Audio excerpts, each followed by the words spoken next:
Alright, everybody, this is chapter 15 of Escape from Mr. Lemoncello's Library. Everybody, please take your seats, Dr. Zinchenko said to the parents gathered in a conference room at the Parker House Hotel. When do our kids come home? Asked one of the mothers. Rose has soccer at 2, said another. The librarian nodded. Mr. Lemoncello will. Just then, an accordion panel door at the far end of the room flew open, revealing the eccentric billionaire dressed in a bright purple tracksuit and a plumed pirate hat. He was eating a slice of 7-layer birthday cake. Good morning, or as they're currently saying in Reykjavik, Godsjudegi, which means good afternoon, because there is a 4-hour time difference between Ohio and Iceland, a fact I first learned spinning a globe in my local library. Mr. Lemoncello, his banana shoes burp squeaking, stepped out of a room filled with dozens of black and white television monitors. The kind security guards watch at their workstations. Ladies and gentlemen, thank you for joining us on this grand and auspicious day. Today I am pleased to announce the most marvelously stupendous game ever created, Escape from Mr. Lemoncello's Library. The entire library will be the board game. It will be the game board. Your children will be the game pieces.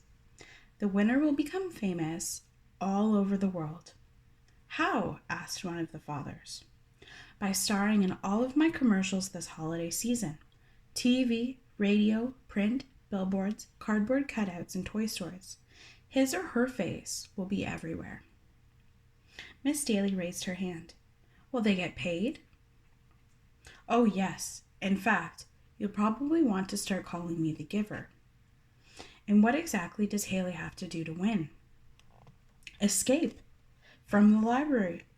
I thought the game's title more or less gave it away that bit. Mr. Lemoncello tapped a button in his pirate hat, and an animated version of the library's floor plan was instantly displayed on the conference room's plasma screen TVs. Whoever is the first to use what they find in the library to find their way out of the library will be crowned the winner. Now then, the children cannot use the front door or the fire exits or set off any alarms. They cannot go out the way they came in. They can only use their wits, cunning, and intelligence to decipher clues and solve riddles that will eventually lead them to the location of the library's super secret alternate exit. And ladies and gentlemen, I assure you, such an alternate exit does indeed exist. The parents around the table started buzzing with excitement.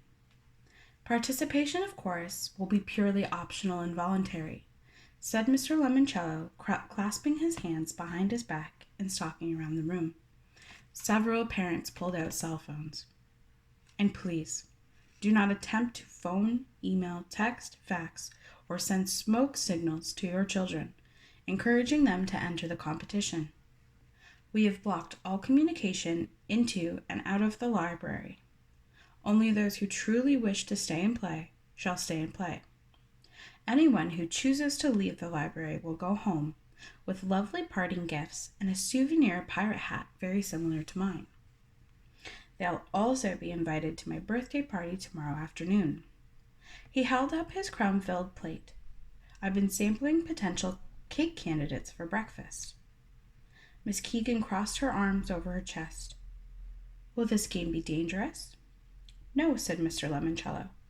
Your children will be under constant video surveillance by security personnel in the library's control center. Dr. Zinchenko and I will also be monitoring their progress here in my private video viewing suite. Should anything go wrong, we have paramedics, firefighters, and a team of former Navy SEALs, each with the heart of a samurai, standing by to swoop in and rescue your children. It'll be like the Hunger Games, but with lots of food and no bows and arrows. Why not just have the kids play one of your other games? A parent suggested. Why all this fuss? Because, my dear friends, These 12 children have lived their entire lives without a public library. As a result, they have no idea how extraordinarily useful, helpful, and funful, a word I recently invented, a library can be. This is their chance to discover that a library is more than a collection of old dusty books. It's a place to learn, explore, and grow.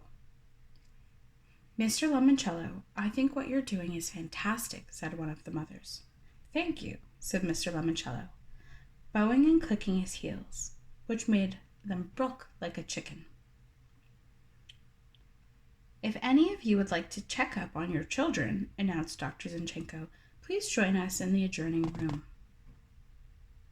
Oh, they're a lot of fun to watch, said Mr. Lemoncello.